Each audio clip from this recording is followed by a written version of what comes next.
We're going to read A Journey into Adaptation with Max Axiom, super scientist. This is written by Anishka Bishop. We'll get started here with section 1. Adapting to survive. Using bushes for cover, super scientist Max Axiom begins his adventures in adaptation from his own backyard. I'm always amazed by the wonders of nature. For animals that live here, my backyard serves as their habitat.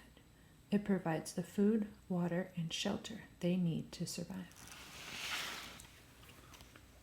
But just being where there's food and water isn't enough. Survival is a full-time job. In fact, plants and animals depend on many unique features to survive and reproduce. These features are known as adaptations.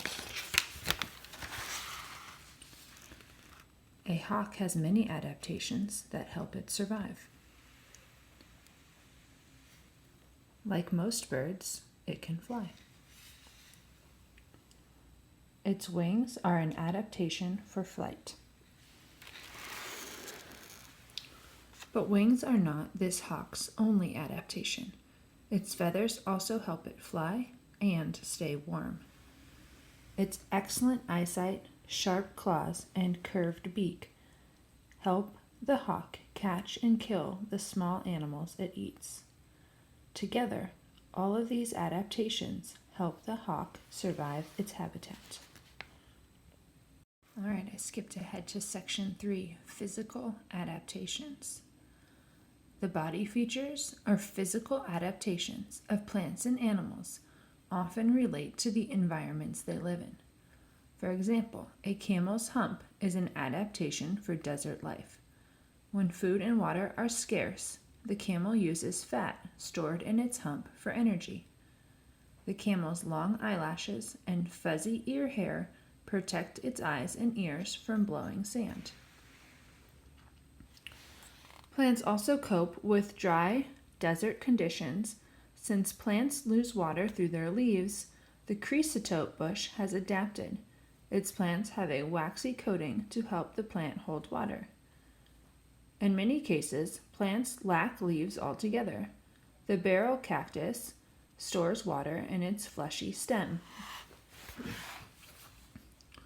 But what about places like rainforests that are hot and very wet? How do living things adapt to these conditions? I know a biologist just ahead who studies rainforest plant life. I bet he sees adaptations every day. Hi, Dr. Diaz. What are you studying today? Hello, Max. I'm glad you found me. I'm taking samples of this polyhedron plant. Wow, this leaf feels very waxy. Back in the desert, some plants had waxy leaves to hold water. That's true, but the waxy coating has a different purpose in the rainforest. It helps plants repel extra water, like a raincoat. In fact, many rainforest plants also have drip tips to help them shed water. These features prevent the growth of bacteria and fungi on the plants. How about instead of surviving in a wet rainforest, you lived completely underwater? Animals and plants have adapted to that environment too. Well, I need scuba gear to breathe underwater. Fish have gills. Fish also have fins to help them swim, scales to protect them, and streamlined bodies that cut through the water. Just like they do underwater, people need extra gear to survive when it's cold outside. But Arctic animals have adapted to their cold climate. What a beautiful Arctic fox, Dr. Ling. It must be a real survivor to live in this frigid climate. You're right, Max. The freezing temperatures here can be deadly. Like many Arctic animals, this fox has thick fur. Its small ears and compact body keep it from losing too much body heat. And the hair under its paws keeps its feet from sinking into the snow, kind of like snowshoes. Well, Max, it's time for this little guy to return to the wild. Sounds good. I need to head out as well. Thanks for the information, Dr. Ling. Sometimes the best way to survive is to stay out of sight. Camouflage is an adaptation some animals use to avoid being eaten by predators. The Arctic hare, for example, has a white fur coat to match the snow. But when spring rolls around, its fur starts turning brown to match the emerging ground. Camouflage even helps young fawns. Their spotted coats hide them in the light and dark shadows of the forest. While blending in helps some animals avoid predators, some predators use camouflage too. A predator that can't be seen may have an easier time catching its prey. Lions hunt in groups, often attacking their prey from several directions. Their golden fur hides them perfectly in the grass of the African savanna. Camouflage helps animals blend in, but some animals are true masters of disguise. They have adapted to mimic or look just like plants or other animals. I bet a zoologist can tell us more about mimicry. Do animals at the zoo use mimicry, Jack? You're looking at some right now.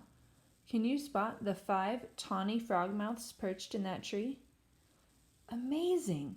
The color of their feathers and the way they perch makes these birds look just like tree branches covered in bark. And over here, katydids, walking sticks, and thorn bugs mimic leaves, sticks, and thorns.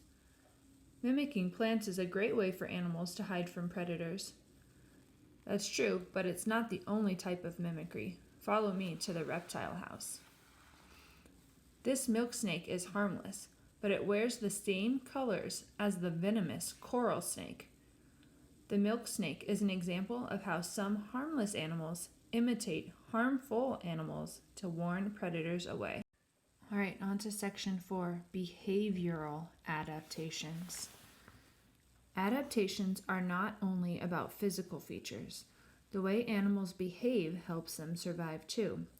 For instance, a porcupine thrusts out its quills when it feels threatened.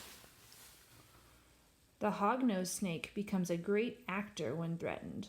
First it pretends to twist with pain, then it turns upside down, throws back its head, opens its mouth, and sticks out its tongue. Why does it behave like this? It plays dead because most predators prefer to catch their prey alive. All animals rely on individual behaviors to stay alive, but social behaviors can also help animals survive. Caribou live and move in large groups. These groups help protect them from predators. After all, being in a crowd makes it harder for a predator to pick you out. Along with predators, animals also face harsh conditions in their habitats. Mice, squirrels, skunks, and bears live in areas where food is scarce during long winters. To survive, they hibernate. During hibernation, animals go into what appears to be a deep sleep. Animals that hibernate slow down their body functions. Their heart and breathing rates slow. They don't eat for weeks or months. They live on fat stored in the body. Of course, hibernation isn't for everyone. When food is scarce in winter, some animals travel from one place to another to survive. This behavioral adaptation is called migration. Animals migrate to find water, food, or safe nesting grounds. Each fall, geese fly thousands of miles south to escape the cold of winter. They return north to nest in spring. Home at last. Our adventures have taken us all around the world, but amazing examples of plant and animal adaptations are as close as your own backyard.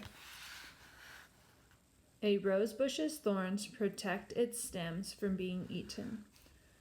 A woodpecker's beak helps it bore into trees to find insects. A rabbit freezes in its tracks when it feels threatened, helping it blend in with its surroundings. Everywhere you look, you will find ways plants and animals have adapted to survive in their habitats. Take a look around. You may be surprised by what you discover.